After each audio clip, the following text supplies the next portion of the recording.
In this video, we're going back in time to a video that was originally posted on Instagram, but after many requests, we're finally sharing it with you here. And so I'm going to show you how to make this beautiful, light up, holiday inspired woven wall hanging. So let's get started. I have drawn out a super simple little scene here that I'm going to be using as a guide for this project. It's a little bit wider than I wanted it to be, so I'm mainly going to be using it for the house, and then I'll make these trees a little bit skinnier and a little bit taller.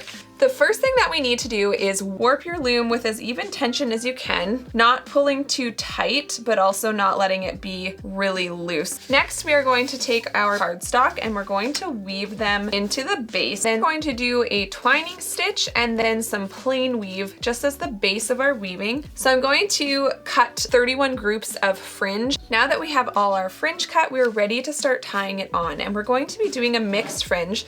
So for each group, we're going to be using one of each of these yarns. And I like to just sort of make sure the ends are lining up okay. Then we're going to tie them on with a simple raya knot. We're working on 2 strings. So you're bringing this over and the right side goes back and around through the middle, and then same thing on the left. So underneath this left string, bring it between the 2 strings. And then before you pull it tight, you just want to make sure that the ends are lined up. So right now they're not lined up very well. So I'm just going to kind of line them up and then pull that down to the bottom. So we'll do that one more time. So the right side goes around the right string and through the middle, and the left string goes around the left string and through the middle. Line up those ends and then pull it tight. Repeat that process all the way across. Now that we have all our fringe on, I'm going to weave in about 4 rows of plain weave.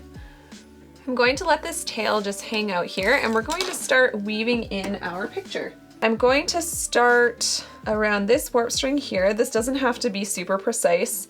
And I'm just going to tuck this little tail in and behind, and we'll tuck that in later. But again, I'm going to go around about 6 warp strings here for the width of my door. 1, 2, 3, 4, 5, 6. And basically this whole weaving, we're just going to be using plain weave. And I'm just gonna create this little rectangle shape here for our door. Now I can see as I've started weaving, this is definitely thinner than the Lion Brand Thick and Quick.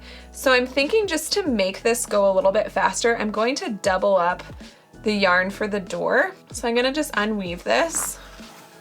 So now again, I'm just going to use plain weave and go around 6 strings, weaving a tail and just tucking that tail in towards the back. We'll deal with all the ends at the end. That's about right. So I'm gonna stop there. And what I'm gonna do is once again, leave myself a little bit of a tail. I'm gonna loop this yarn around the back. And actually this time I'm gonna tuck that in so that it's not in our way for the next section. All we're going to do is thread that needle, and we're gonna tuck it in through a few of the weft strings. So remember, that's the horizontal strings. And then snip it off short. Just be careful not to cut anything underneath it. And then same thing with this tail. And I'm just going to start weaving some of the house sections first so that we can put the windows on top of that. Again, doubling it up. And I'm just going to come through underneath and to the string 1 over from the door. I'm around 14 strings from the door, and I'll do another 14 on this side. And I'm gonna do about 3 rows of plain weave in this little section. But first, we're going to start weaving the window. So I'm just gonna leave this super long tail and just kind of set it aside here and take our yellow. So we're going to start our window here, and it's gonna be 7 wide. So you can see I'm really trying not to pull this too tight because there is going to be a gap here. So I want to make sure that even though there's a gap, it is going to still touch with the threads that will be going next to it. And that's about the same size as my picture. So I will stop there. And once again, I'm just going to tuck in the ends in the back.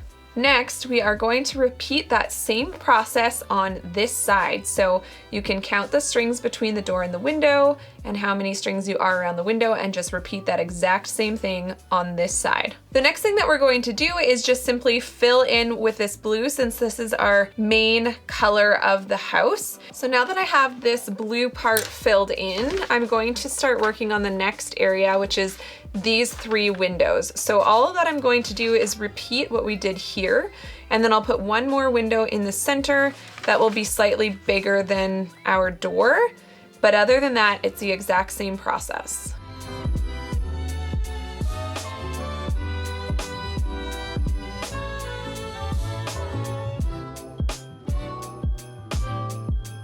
So we're ready to start weaving the roof of the house, and I'm going to be using the light pink flecked for that. So since I want to leave myself a lot of room at the top to put these loops right on the dowel, I'm gonna stop the roof there and just quickly tuck in these ends. So for our trees, we're basically just going to be weaving a series of triangles with like a little rectangle at the bottom.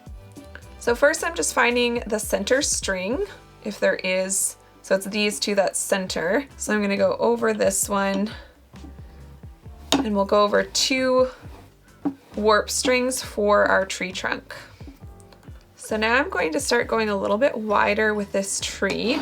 We're gonna go 5 warp strings outside of the trunk. So that brings us to here, and then the same on the other side. And then for the next row, we're coming in 1 string. So basically every row we're dropping a string so that we create a triangle, similar to what I did here. So now you can see that we're back to the center 2 strings. So for the next section of the tree, we're going to do the exact same thing, only I'm only going to go 4 strings outside of the trunk. So we're doing 1 less than this first one.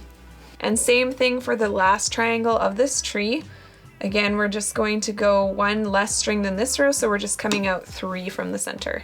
And I'm going to do the exact same tree, just slightly smaller on the right side. So since I have less space on this side, I'm going to go the same triangle twice in a row, so coming out 3 from the trunk, just so that I can make it feel a little bit bigger. Now that I have both trees finished, I'm going to go ahead and fill in the whole background, and I will just be using all plain weave, filling this all in and ending it off just a little bit higher than the roof of the house. So now we need to do a few little technical things.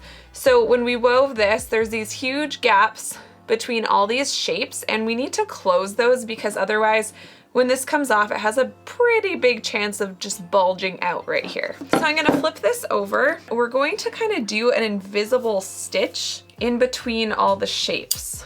So all I'm going to do is go through a loop here, and then I'm gonna go through 1 loop on the other side. And basically this is just going to create an invisible stitch to connect everything. So what we're going to do is outline each window and add some pane looking stitches. So I'm just literally going to take a piece of that Lion Brand Woolies Thick and Quick in Fisherman again on my yarn needle, and we're basically gonna do some embroidery. So the first stitch I'm going to do, I'm leaving myself a tail in the back. That looks to be about half to me. Stitch that through, then go up to the other corner and then back to the center. Then I'm going to go up through the middle here on the top to the corner. Now I'm going to the left corner and through the center. So basically I'm just gonna continue doing that around all the windows, and then the same thing through the center and center of the windows. Now that I'm finished all the outlines around my door and windows, I'm just going to add a little French knot for the doorknob. So I've come up through the back about where I want my doorknob. I'm gonna hold this string vertically, take my needle pointing the pointy end up, wrap this string around twice, and then I'm gonna go back down. And I'm actually going around a warp string so it doesn't just pull my knot all the way through to the back. And now we've got a little doorknob. The next thing I'm going to do is I'm going to add a few little French knots, just like we did here on the door, to the trees. So it kind of looks like the trees are decorated. So what we're going to do is we're going to weave one light into each pane of each window, and then depending on how long the strand goes, we'll probably be adding some along the roof as well. So what I did is I took my little yarn darning needle and I looped the end of the lights around it. So I just basically threaded the lights into it because I was finding it hard to poke the end in. You just want to make sure you're not like super bending this end because too much bend in any kind of wire, eventually it's going to snap. I have 8 lights left, including this one I've already woven in, so I'm just going to spread them out evenly across my roof. Now that we have all our lights in place, we are ready to work on the finishing. The last thing we need to do is disguise our little battery pack. So I have just this little burlap bag here, and I'm going to just attach it to these little ends of our warp string so that it'll hang behind the fringe. And here is our completed piece. I'm absolutely loving that you can actually turn this piece on. How fun is that? It's kind of like a wreath on your wall, but it's a woven wall hanging instead. All right, you guys, I hope you've enjoyed this tutorial, and thanks so much for watching, you guys, and thank you again to Spruce for sponsoring this video.